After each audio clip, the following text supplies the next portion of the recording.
Hello friends, स्वागत है आपका एक और नई वीडियो पर। दोस्तों, झारखंड में जो विभिन्न शासन व्यवस्थाएं हैं उसमें आज हम लोग पढ़ने वाले हैं नागवंशी शासन व्यवस्था के बारे में। इससे पहले वाले वीडियो में हम लोग मुंडा शासन व्यवस्था के बारे में बहुत अच्छे से समझने का प्रयास किए। देखिए, मुंडा शासन व्यवस्था के बाद ही हम लोग को पढ़ना है नागवंशी शासन व्यवस्था के बारे में। तो चलिए वीडियो को शुरू करते हैं। सबसे पहले नागवंशी शासन व्यवस्था में हम लोग पढ़ेंगे कि ये जो नागवंशी शासन व्यवस्था है, ये इसका जो प्रारंभ है वो प्रथम शताब्दी में हुई है, नागवंशी शासन व्यवस्था की। और याद रखिएगा, राजा फणी मुकुट राय इस शासन व्यवस्था का प्रथम शासक थे। नागवंशी शासक, ये नागवंशों का जो शासन व्यवस्था है वो हम लोग पढ़ेंगे। और नागवंशी जो राजा हुए हैं फणी मुकुट राय, इन्होंने ही इस शासन व्यवस्था का शुरुआत किए हुए हैं। याद रखिएगा, इस शासन व्यवस्था में जो इसके बाद जो हम लोग पढ़े थे शासन व्यवस्था, सबसे पहले वाला मुंडा शासन व्यवस्था, और मुंडा शासन व्यवस्था के बाद ही इसको स्थापित किया गया है। और याद रखिएगा, मुंडा राज में हम लोग पढ़े हुए थे।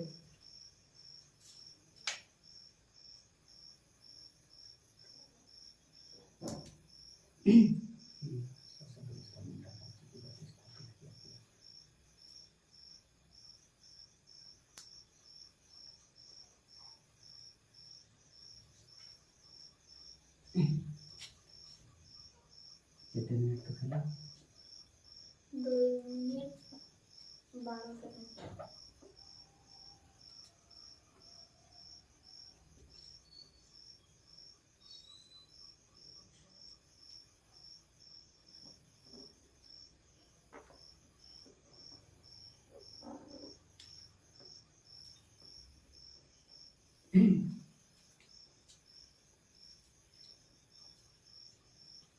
हेलो फ्रेंड्स, स्वागत है आपका एक और नए वीडियो पर। दोस्तों, झारखंड में हम लोग का जितने भी शासन व्यवस्थाएं हैं उनमें आज हम लोग पढ़ने वाले हैं नागवंशी शासन व्यवस्था के बारे में। इससे पहले वाले वीडियो में हम लोग मुंडा शासन व्यवस्था के बारे में बहुत ही अच्छे से पढ़े हैं, और आज हम लोग पढ़ने वाले हैं नागवंशी शासन व्यवस्था। ये मुंडा शासन व्यवस्था के ठीक बाद हम लोग पढ़ते हैं।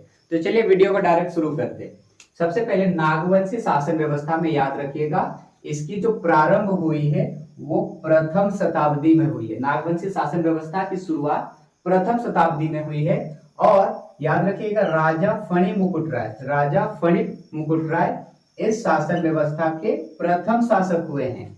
और नागवंशी शासन व्यवस्था, याद रखिएगा, हम लोग इससे पहले पढ़े थे मुंडा शासन व्यवस्था। मुंडा शासन व्यवस्था के बाद ही, याद रखिएगा, मुंडा शासन व्यवस्था के बाद ही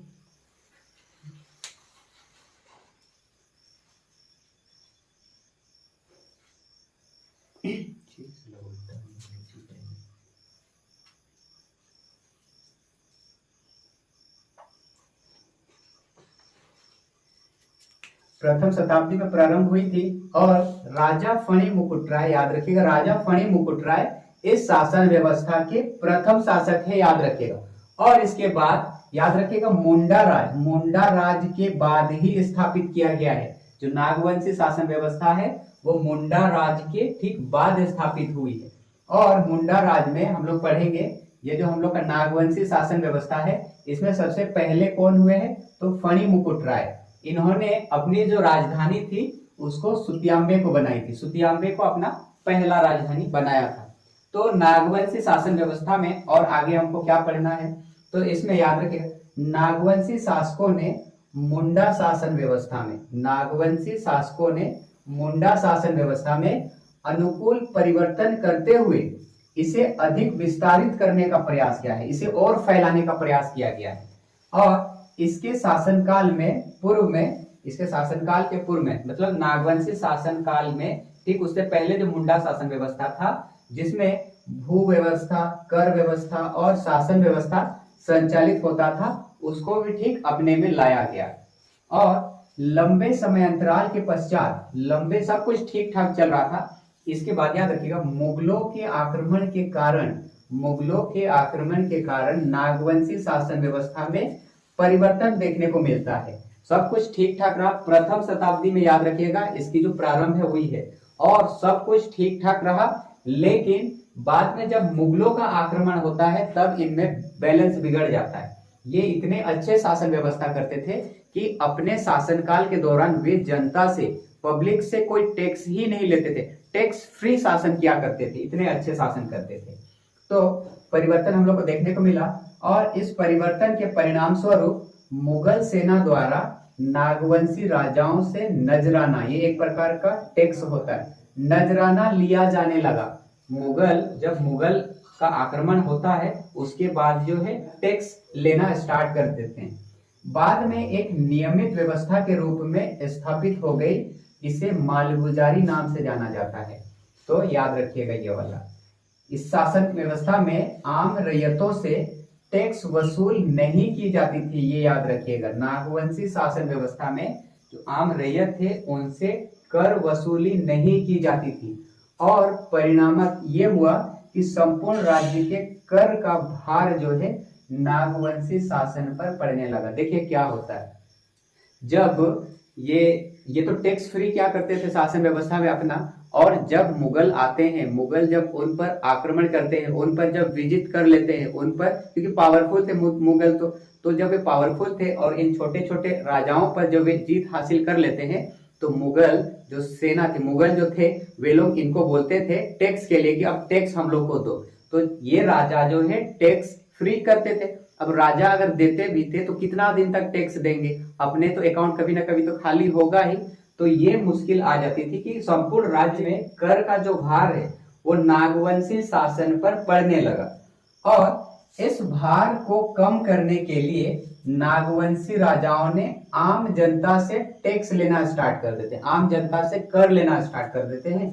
और जब ये कर वसूलना प्रारंभ करते हैं तो इनका जो जिम्मेवारी होती है वो मानकी को दे देते हैं, जिम्मेवारी मानकी को दे देते हैं, और यही मानकी आगे चल के जो है नागवंशी शासन व्यवस्था में इनको भूईहर के नाम से जाना जाएगा। तो याद रखिएगा ये। आगे बाद में नागवंशी राजाओं द्वारा मालगुजारी वसूलने, याद रखिएगा, मालगुजारी वसूलने के लिए अलग से जागीरदार रखे गए। फिर इनके द्वारा मुगल बादशाहों द्वारा मांगे जाने पर ही मालगुजारी दी जाती थी। देखिए, जब मुगल मांगते थे तब दिया जाता था, मतलब ये एक प्रकार से अनियमित मालगुजारी थी, और ये अनियमित मालगुजारी को नजराना या पेशकश बोला जाता है। तो अनियमित मतलब जब मुगल को लगता था, जरूरत होता तो आते थे और लेके जाते थे टैक्स। ऐसा नहीं था कि हर साल जो है फिक्स होता था इतना हमको चाहिए था, तो ये अनियमित था। लेकिन ये अनियमित धीरे धीरे करके जब एक बार कोई पकड़ना स्टार्ट कर लेता है तो अंत में वही अनियमित आगे चल के नियमित हो जाती है। आगे, नियमित मालगुजारी नहीं देने के कारण, नियमित मालगुजारी नहीं देने के कारण नागवंशी शासक, एक नाम याद रखिएगा, दुर्जनशाल, वह कौन सा नागवंशी शासक है जो नियमित मालगुजारी नहीं देने के कारण मुगलों द्वारा कैद कर लिया गया। तो नाम याद रखिएगा, दुर्जनशाल। ये इतने अच्छे शासक थे कि वे अपने जो शासनकाल था उस शासनकाल में जो नागवंशी शासक हुए उनके जैसा ही टैक्स फ्री शासन किया करते थे। और जब मुगल आके इनको बोलते हैं टैक्स के लिए तो ये मना कर देते हैं, मैं टैक्स नहीं दूंगा, ना ही अपने जनता से टैक्स लूंगा और ना ही मैं तुमको टैक्स दूंगा, इस प्रकार की बात बोलते हैं। जब मुगल इस प्रकार की बातें सुनते हैं तो इनको वे कैद करके ले जाते हैं। फिर 1765 याद रखिएगा, 1765 में East India Company Bihar, Bengal और उड़ीसा, 1765 में East India Company Bihar, Bengal और उड़ीसा, इसका दीवानी मिलने के बाद नागवंशी जो शासक हैं वे पटना काउंसिल के प्रति उत्तरदायी हो गए।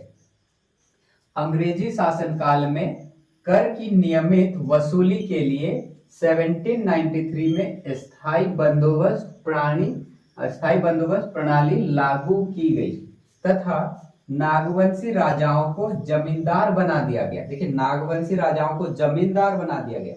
इस प्रकार पूर्व की जागीरदारी व्यवस्था अब जमींदारी व्यवस्था में परिणत हो गया।